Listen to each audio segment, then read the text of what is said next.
Bienvenidos a Queremos Saber, un espacio creado por el Observatorio Astronómico de Quito de la Escuela Politécnica Nacional, donde aprenderemos juntos de astronomía y otras ciencias.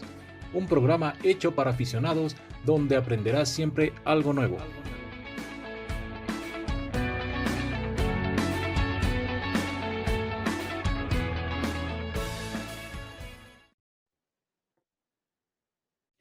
Bienvenidos a Queremos Saber, un podcast del Observatorio Astronómico de Quito de la Escuela Politécnica Nacional. Mi nombre es María Eugenia Ramos y hoy queremos saber sobre cosmología. Para hablar de este tema, hemos invitado al físico Franklin Aldaz, quien nos estará acompañando para conocer más sobre cosmología. Hola Franklin, bienvenido. Hola María Caña, buenas tardes a todos, buenas tardes al público que nos escucha.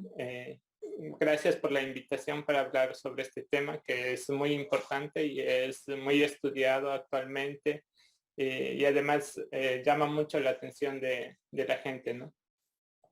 Yo creo que tal vez por el nombre cosmología, muchos nos relacionarán con inquietudes que han tenido siempre, pero ya van a ver que a lo largo de la entrevista que sí vamos a responder algunas de estas, ¿sí? Entonces yo creo que para comenzar podríamos definir qué cosa es cosmología. Bueno, sí, empezaríamos definiendo la cosmología. Bueno, la cosmología es una parte de la astronomía y es una parte de la física, estas dos ciencias. Y lo que busca es entender el origen, la evolución, de dónde venimos y a dónde vamos de nosotros y del universo, ¿no? También se puede decir que cosmología es la ciencia que estudia el universo, pero el universo como un todo o el universo a gran escala. Estudia tanto su estructura como su dinámica del universo, es decir, cómo este va evolucionando, cómo va cambiando. Perfecto. Entonces, por universo a gran escala, podríamos entender más específicamente qué. Bueno, cuando decimos de universo a gran escala, es un poco complicado, es un poco diferente de lo que nuestra vida cotidiana, ¿no? Si nosotros, por ejemplo, prendemos un foco, nosotros en una habitación y nosotros estamos en la habitación, para nosotros parece que el foco se enciende instantáneamente y que la habitación se ilumina instantáneamente. Sin embargo, cuando nosotros vamos a distancias más lejanas del universo, cuando vamos a estudiar el universo mismo, el cuerpo más cercano que nosotros tenemos es la luna, que la vemos siempre en la noche, es muy llamativo. Sin embargo, este cuerpo, al ser el más cercano que tenemos de la Tierra, se encuentra alrededor de 380.000 kilómetros de distancia. Eso significa que la luz que nos llega desde la Luna, la luz que viene reflejada del Sol, que se refleja en la Luna, le toma más o menos 1.2 segundos en llegar desde la Luna hacia la Tierra. Es decir, nosotros cuando vemos a la Luna, no estamos viendo como es ahora, justo en este momento, sino estamos viendo cómo fue la luna hace más o menos un segundo. Vemos la luz como, o sea, la luna como fue hace un segundo. Cuando nosotros nos vamos alejando un poco más de la Tierra, nosotros podemos ver el Sol. El Sol es la estrella más cercana a nosotros. Sin embargo, se encuentra a 150 millones de kilómetros de distancia. Esto a la luz le toma un poco más de 8 minutos en recorrer de estos 150 millones de kilómetros.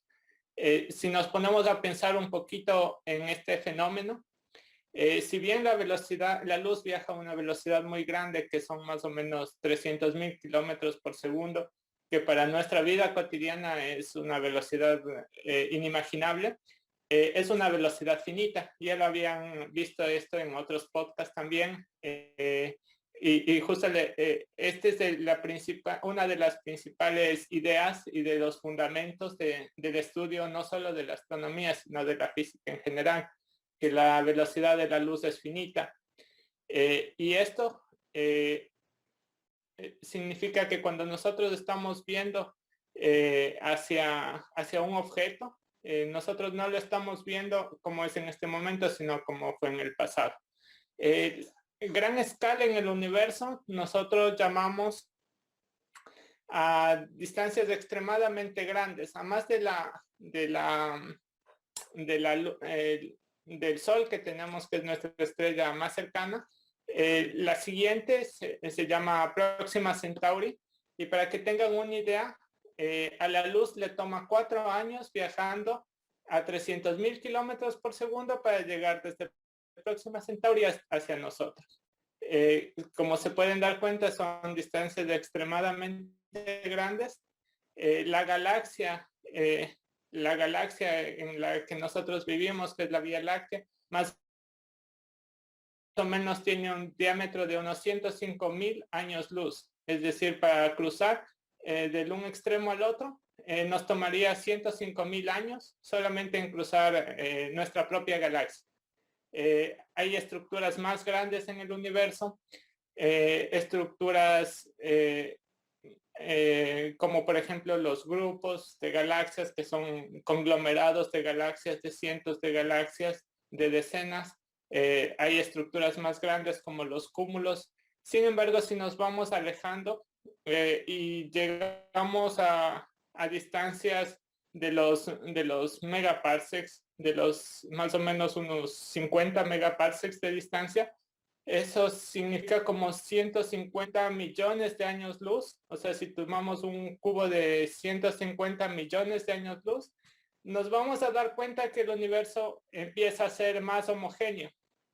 Es decir, si tomamos un cubo de 150 millones de años luz en un lado del universo y luego lo comparamos con otro cubo de 150 millones de años luz, tiene más o menos la misma cantidad de masa. A esto nosotros llamamos gran escala. Esto lo podemos llamar gran escala en el universo. Y la importancia de esto es que el universo a gran escala, mayores a 150, podríamos decir por un número de 150 millones de años luz, el universo es isótropo y es homogéneo. Más adelante vamos a hablar un poquito de lo que es isotropía, pero más o menos la idea es que a gran escala el universo es el mismo en todos los lugares que nosotros veamos. Y esto es muy importante porque es justo el principio y es una base sobre la que se fundamenta la cosmología, ¿no? Es el principio isotrópico que se llama.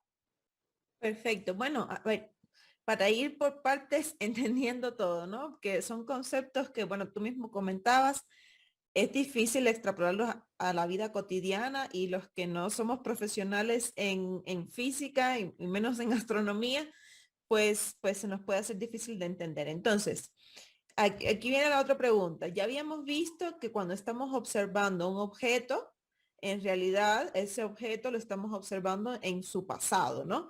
En el caso del Sol, pues 8 minutos más tarde, en la Luna es así, ¿no? Ahora bien, ¿cómo es posible que las imágenes más lejanas, en realidad lo que estamos viendo es el inicio del universo, o sea, los inicios del universo? ¿Es así? Estos objetos más lejanos los estamos viendo en el inicio del universo, están tan lejos. Bueno, sí, en realidad, como habías dicho tú, mientras más lejano se encuentre el objeto, lo vemos más tarde, o sea, como fue más hacia el pasado. El mismo ejemplo que habíamos visto de la Luna, por ejemplo. La Luna está muy cerca de nosotros, entonces lo vemos como fue solo hace un segundo. Sin embargo, el Sol, que se encuentra más o menos 40 veces más lejos que la Luna, lo vemos como fue hace 8 minutos. Entonces, si nos vamos alejando y vamos viendo los objetos más lejanos, por ejemplo, la estrella más cercana, que es Próxima Centauri, como les había dicho, la estamos viendo como fue hace 4 años. Y así, mientras nos vamos alejando, vamos viendo a los objetos como fueron hace mayor cantidad de tiempo. Existe en las galaxias, por ejemplo, se encuentran más lejanas, las estamos viendo más temprano, como eran más temprano en el tiempo, y existe algo que se llama la radiación cósmica de fondo. Y esta radiación cósmica de fondo es la primera luz que nosotros podemos recibir.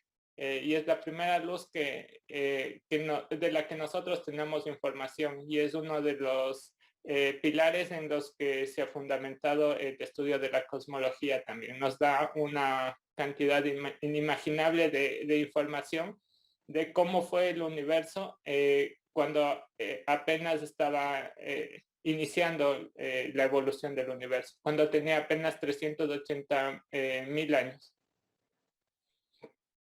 Y a ver, se supone que el origen del universo entonces sería el Big Bang, ¿no? La teoría dice que este sería el origen de la formación del universo. ¿Es así o no? ¿Qué es el Big Bang? Y la siguiente pregunta es, ¿hay evidencia del Big Bang? Bueno, en realidad existen malas interpretaciones del Big Bang.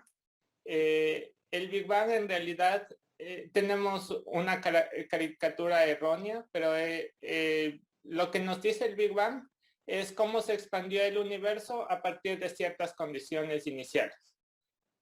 Imaginémonos una mezcla muy densa, se le dice una sopa muy densa y caliente de materia, de fotones, de materia oscura, y a partir de ahí, la teoría del Big Bang, a partir de esas condiciones, la teoría del Big Bang nos explica cómo ese universo fue evolucionando hasta tener el universo que observamos actualmente. Un universo lleno de estructuras, lleno de grupos, de cúmulos, de galaxias. Dentro de esas galaxias, la existencia de estrellas y la existencia también de planetas, ¿no? O sea, lo que nos dice el Big Bang en realidad es cómo fue a partir de esas condiciones iniciales, cómo es que ha ido evolucionando el universo.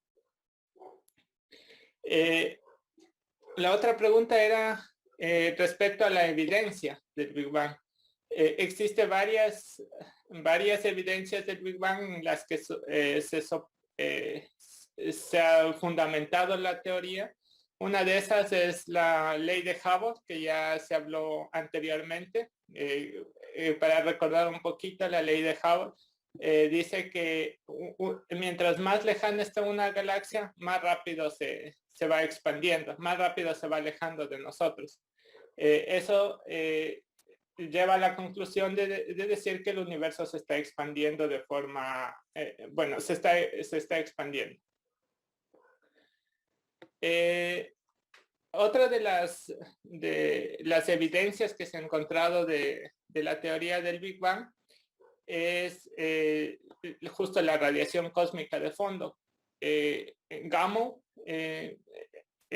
predijo teóricamente que debido a la formación de los primeros elementos químicos, bueno, para contextualizar un poquito, se piensa que la evolución del universo se dio a partir de esta sopa de elementos que estaban unidos y eran muy calientes, y luego se fue enfriando. Estos elementos en un inicio eran simplemente protones y electrones que no tenían ningún enlace, o sea, no habían elementos químicos como los conocemos actualmente, simplemente protones y electrones. Pero hubo una época en la que se formaron los primeros elementos químicos, como el hidrógeno, el helio y el litio. Con esta formación de estos primeros elementos químicos, debido a esta formación, Gamow predijo que debía haber un remanente de esta formación, o sea, una luz remanente debido a estos procesos de formación. Y esta luz remanente la descubrió Penzias y Wilson cuando ellos trabajaban en un laboratorio de radioastronomía, cuando ellos estaban analizando el ruido de unas antenas de radio, la descubrieron. Y Penrose dio la interpretación a esta radiación que ellos lo descubrieron, y ahí bueno, se logró ver esta radiación que es ahora conocida como la radiación de fondo de microondas. Entonces, esta es una de las evidencias más grandes que existe observacionalmente.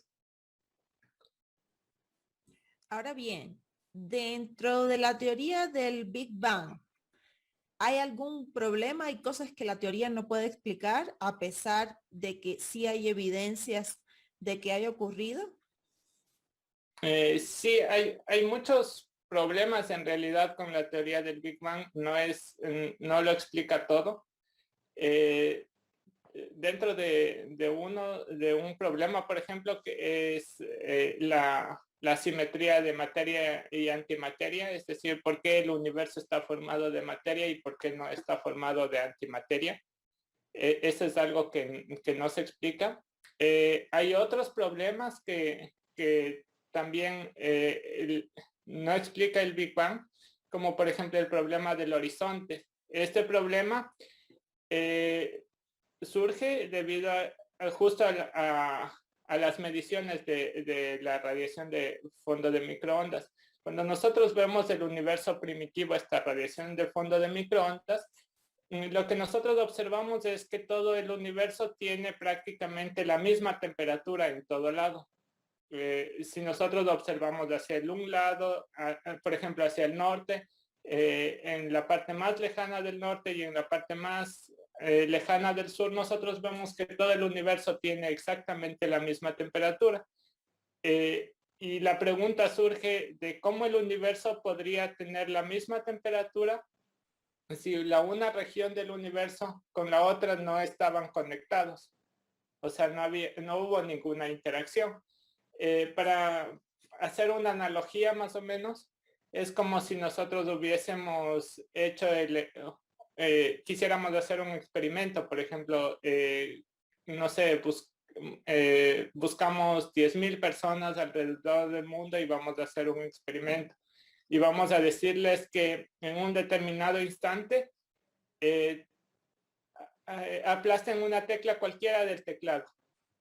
Imaginémonos que hacemos ese experimento. Y nosotros, luego de hacer ese experimento, estamos viendo los resultados, estamos analizando los resultados y nos damos cuenta que todas las personas del experimento aplastaron exactamente la misma tecla. Entonces la pregunta es, ¿qué tan probable es que eso, es que eso ocurra?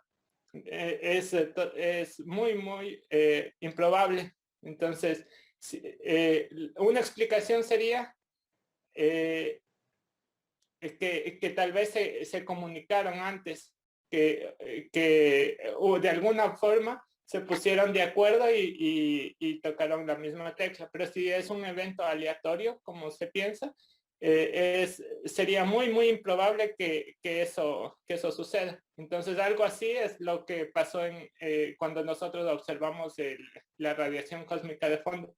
Nosotros vemos que todo el universo tenía la misma temperatura. Entonces, ¿cómo el universo tenía la misma temperatura si nunca estuvieron en contacto, si nunca estuvieron en equilibrio térmico, que se llama?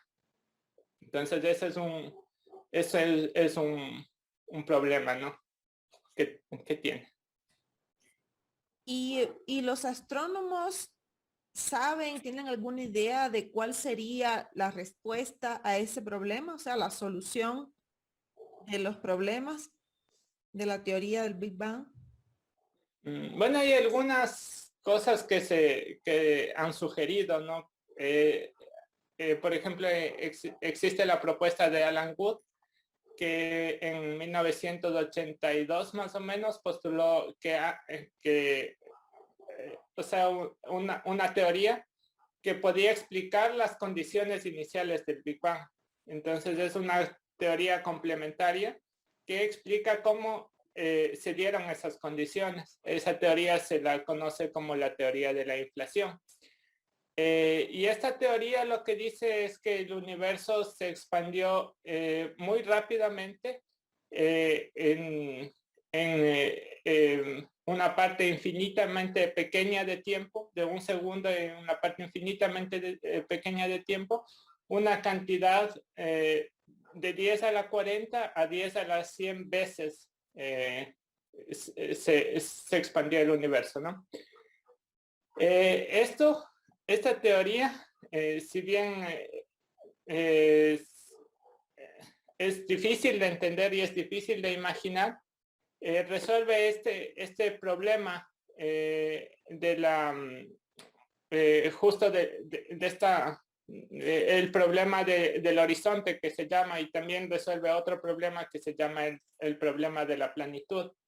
El problema del horizonte lo resuelve justo con esta expansión acelerada. Entonces, antes del Big Bang, había contacto, o sea, estaban en contacto una parte del universo con esta otra.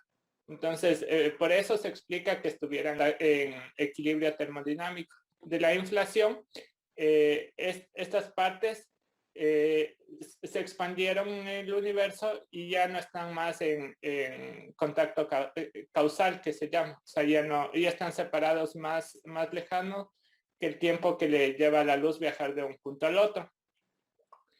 Entonces, esta es una de las formas como se logra resolver estos problemas. Otro de los problemas es el problema de la planitud.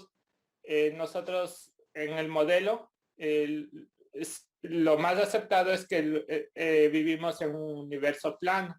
Sin embargo, el universo, para tener un universo plano, nosotros deberíamos tener un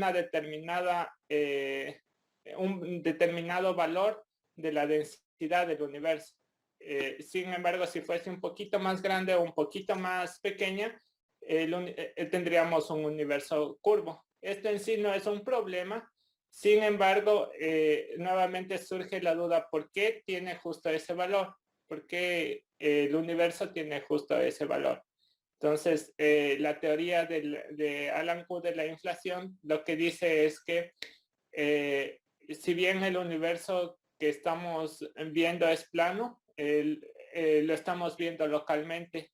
Entonces, no sé si esto podemos imaginarnos, por ejemplo, si nosotros tenemos un globo y nosotros ponemos una araña, por ejemplo, en el globo y lo inflamos más o menos de unos 3 centímetros al globo, la araña va a poder ver la curvatura del globo. Sin embargo, si nosotros imaginamos que podemos inflarlo mucho al globo, nosotros lo inflamos kilómetros al globo, entonces la araña que va a estar parada dentro del globo no va a poder ver la curvatura. Algo así estaría pasando dentro del periodo de la inflación.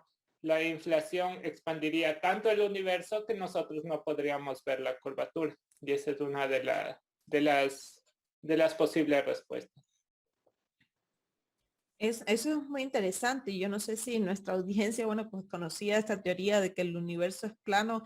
De hecho, esa era una de las preguntas que te quería hacer, de la forma del universo. Pero, bueno, ahí viene la segunda, es entonces, ¿de qué está hecho el universo? ¿De qué está compuesto el universo? Bueno, de acuerdo a lo que tenemos actualmente, a la teoría que tenemos actualmente, el universo estaría compuesto principalmente de energía oscura. Luego tendríamos materia oscura y luego materia bariónica y además tendríamos un poco de radiación. Los valores de la distribución esta de materia y energía es, por ejemplo, materia oscura, más o menos tenemos un 70% de materia oscura en el contenido de materia y energía del universo, lo que representa la mayor parte de la materia. El segundo componente es la materia oscura, que es más o menos el 25%. Y por último, 5% de materia bariónica, solo 5% de la materia que nosotros podemos ver, que nosotros podemos interactuar. Cuando hablamos de materia bariónica, estamos hablando de todo lo que constituye la Tierra, por ejemplo, de todo lo que constituye las estrellas. En general, toda la materia que interactúa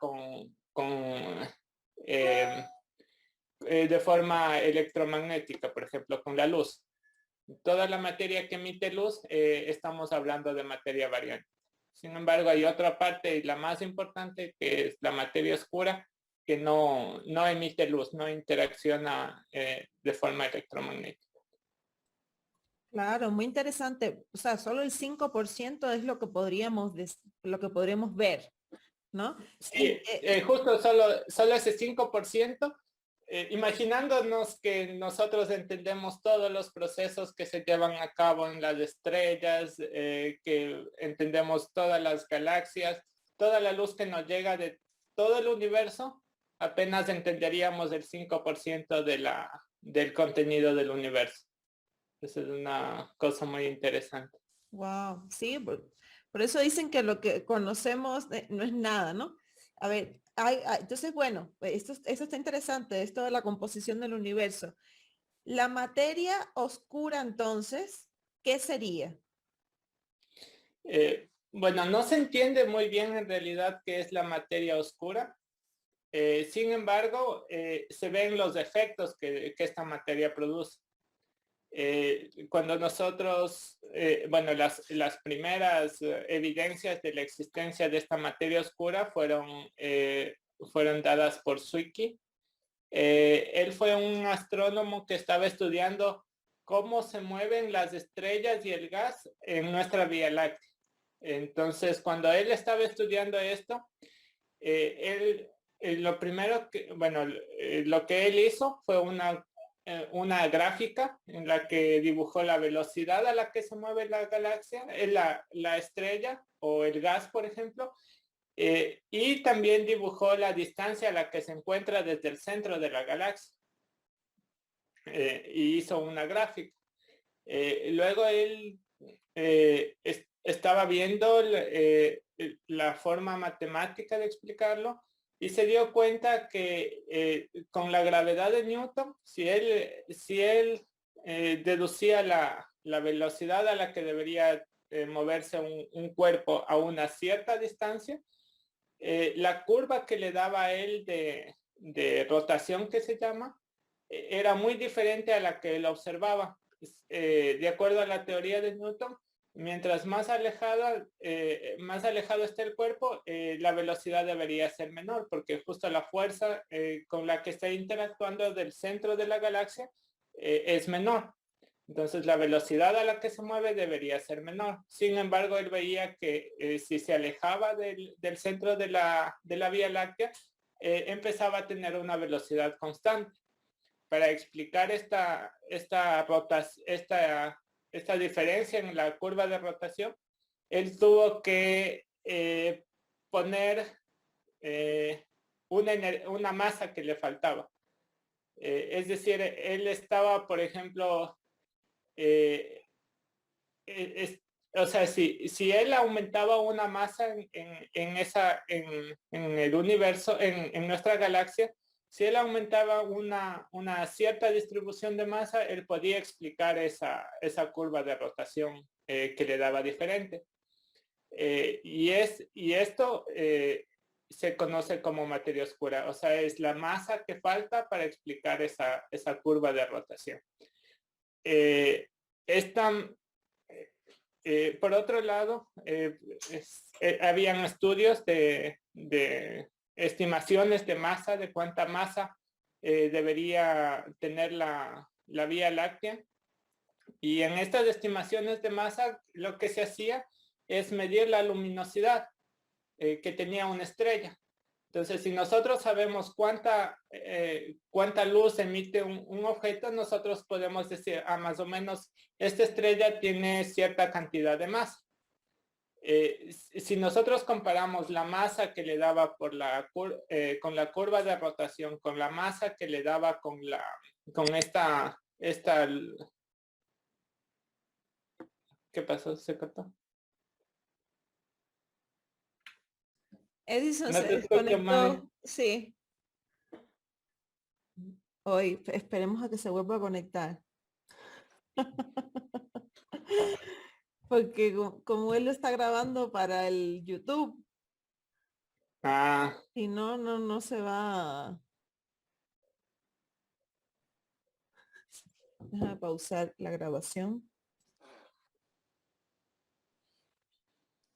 Perfecto. Bueno, es súper interesante este tema. O sea, solo el 5% es materia que nosotros podemos ver, materia bariónica, ¿no? sí, justo, solo el 5% es, si nosotros entendiéramos todo lo que está pasando en la Tierra, todo lo que está pasando en nuestro sistema solar, todo lo que está pasando en las galaxias de las que recibimos luz, nosotros apenas entenderíamos el 5% del universo, porque el resto del universo, casi el 95%, está constituido de materia oscura y de energía oscura. Entonces, esta materia y esta energía es mucho más difícil de entender, y lo único que nosotros podemos entender de esto son los efectos que estos producen. Wow. Entonces, bueno, yo creo que tocaría definir qué cosa es materia oscura. ¿Cómo se descubrió esto? Bueno, la materia oscura se descubrió por las curvas de rotación de nuestra galaxia. En los 1900, Zwicky estuvo estudiando las curvas de rotación de las estrellas y del polvo alrededor de nuestra galaxia. Y él lo que hizo fue algo que se conoce como la curva de rotación. Él dibujó en un eje la velocidad a la que se está moviendo la estrella, por ejemplo, y en el otro eje él dibujó la posición, la distancia desde el centro de la galaxia hacia la estrella, por ejemplo. Y es lo que se dio cuenta es que las predicciones de la gravedad de Newton no eran correctas. La gravedad de Newton predecía que las estrellas que están más alejadas se iban a mover a velocidades menores, que iba a tener una caída de esta curva de rotación de la velocidad respecto a la posición. Sin embargo, cuando él midió estas velocidades a las que se estaban moviendo las estrellas y el gas, lo que él encontró es que esta curva no decaía, sino que era una curva plana. A largas distancias, las estrellas y el gas se mantenían moviendo a una velocidad prácticamente constante. A distancias cercanas, la gravedad de Newton efectivamente predecía bastante bien, pero a distancias lejanas existían estas falencias. Entonces, para explicar esta diferencia, esta discrepancia entre las curvas de rotación predichas y las curvas de rotación que en realidad se midieron, se tuvo que añadir algo que se llama la materia oscura. Entonces, de esta materia oscura, lo que es el faltante de materia que nos ayuda a explicar estas curvas de rotación, ¿no? Sin embargo, esta materia oscura no está solo aquí en nuestra galaxia, sino en realidad lo que pensamos es que estas curvas de rotación, es que la materia oscura es la responsable de la formación de las estructuras.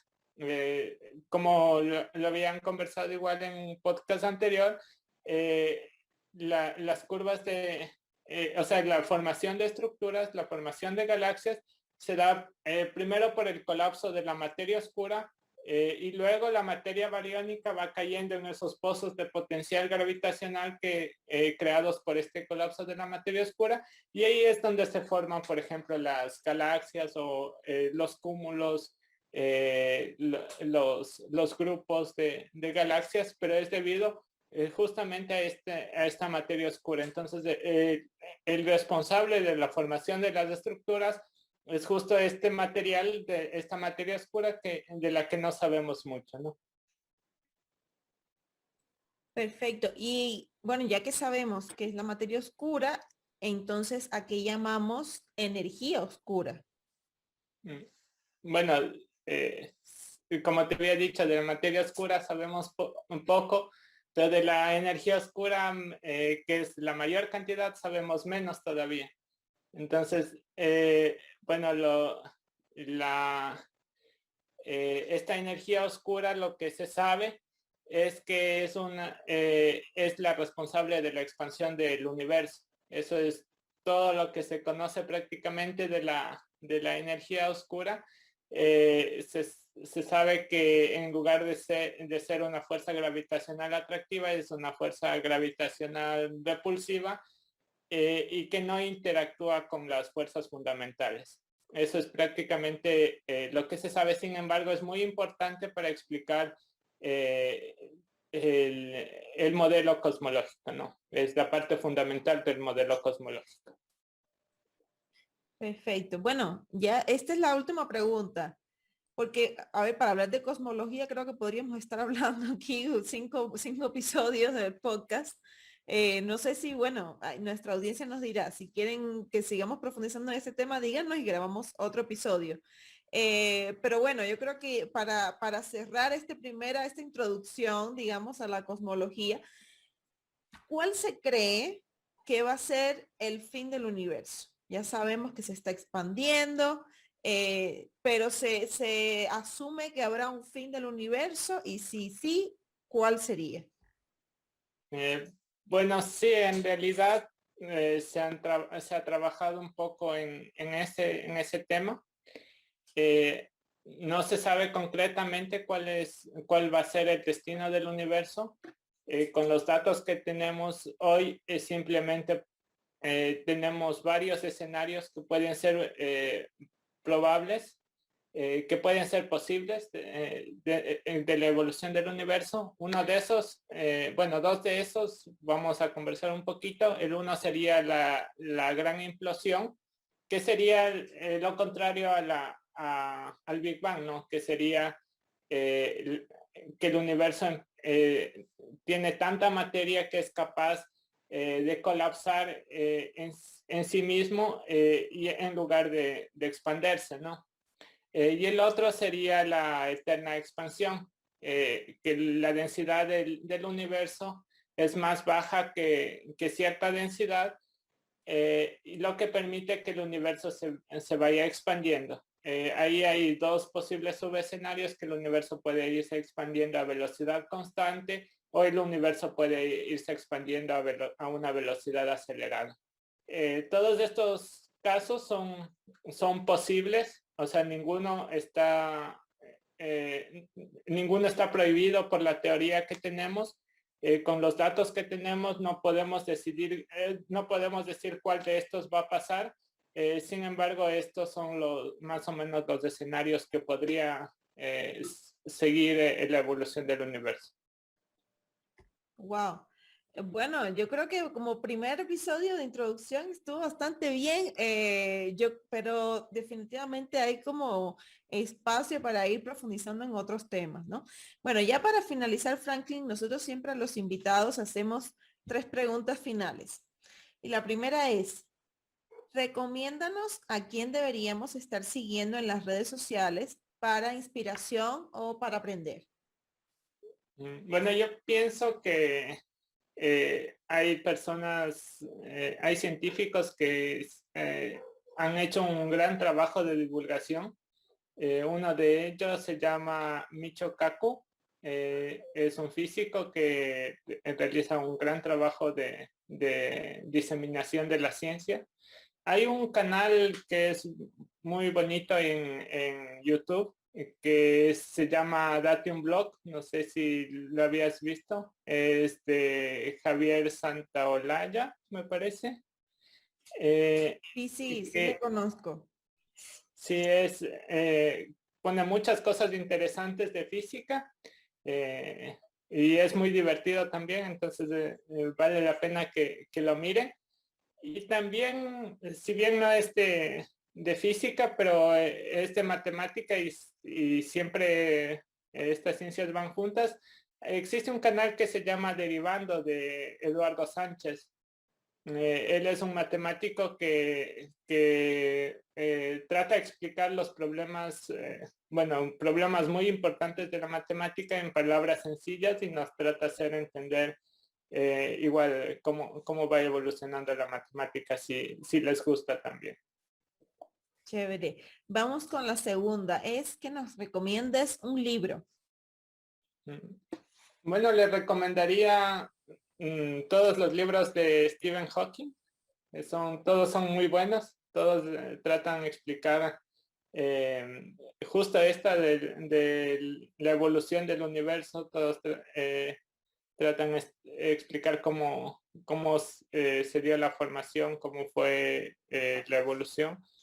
Y uno de los que más me gusta se llama El universo en una cáscara de nuez, de Stephen Hawking. Es muy explicativo y deja toda la matemática de lado y explica muy bien los conceptos con palabras sencillas.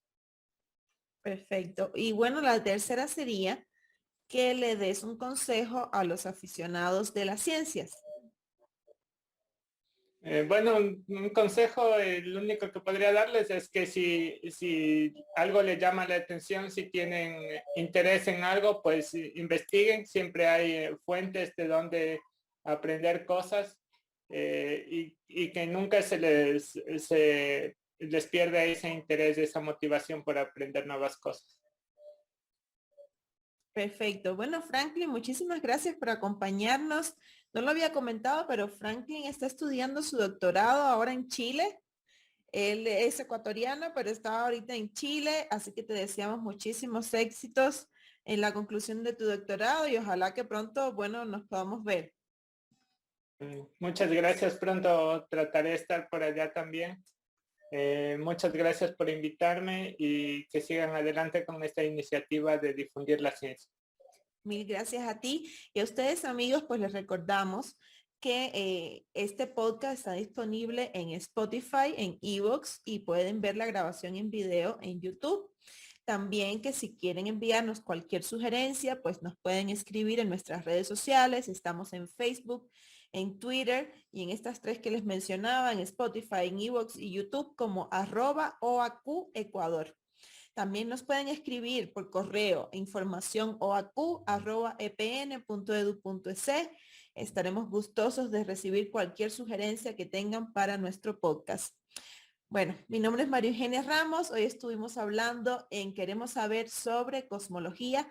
Nos acompañó Franklin Aldaz y yo me despido por este episodio. Nos vemos muy pronto. Un gran saludo.